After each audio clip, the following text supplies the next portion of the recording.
Hello, my name is Norman Salsitz, and I am a Holocaust survivor. When I was a boy, living in Kabustov, Poland, during the German invasion, I went over to my neighbor's house, and I was looking for my favorite toy, which I had been accustomed to call Blanky. I found it in the attic, and I looked out the window towards my house, and there I saw the Gestapo walk into my house, grab my father, drag him to the yard, and shoot him in the head in cold blood. Excuse me. Before he was shot, he screamed, "Revenge, revenge, revenge." In Yiddish, that is, nikma, nikma, nikma. I had to take revenge.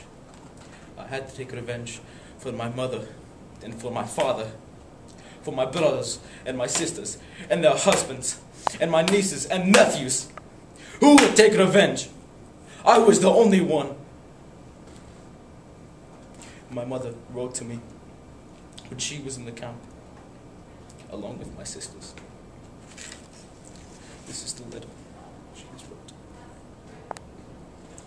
As you can see, I have kept it in the best shape that I can for being as old as me. And God knows how long I've been here. She reads, "Norman, you are my 9th child, Norman. You are the youngest. You are strong. You are smart. And you will survive. If anyone will survive this massacre, it will be you. I believe in you, Norman. If you receive this letter, and not if, but when you survive, go to your brother in America and tell the world what these German murderers did to us. Take revenge." The one way I could think of taking revenge was by joining the army. So I did. I joined the political part of the army, known as Informa Wojcicki. I was stationed in Krakow as head of security. My job was to re-establish whatever civil government the people had had, and to help them along. That's where I met my wife, my beautiful wife. Her long, brown hair flowing in the wind.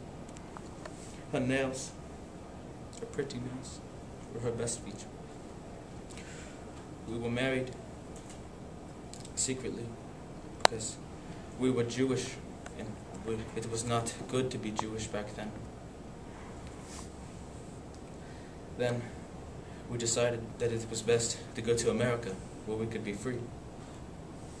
We took a boat to America. It was a terrible boat, terrible ride. There was a storm. The boiler on the boat exploded. Men, women, children screamed, nearly died.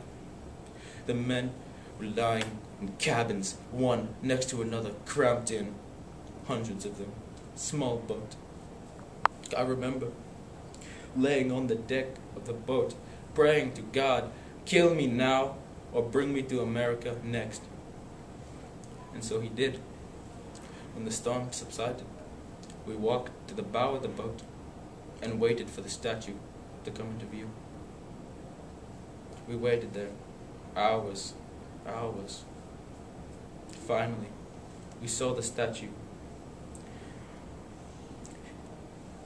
And the women cried on their knees. The men screamed for joy. The children in the arms of their mothers. We arrived at the dock, and we met my brother there. He told me that we could stay with him for 2 weeks, because in America, 2 weeks was all you needed. 2 weeks and you could get back on your feet, start a job, start a life. I was a peddler, selling whatever I could find: old shoes, drapes, blankets, anything on the streets. I wasn't making much, but it was passable. Me and my wife had our first child, whose name was Esther. Our only child. She was so small, so beautiful. I remember her eyes when she was born, crying to me, reaching her hand out, grabbing mine. The happiest moment in my life.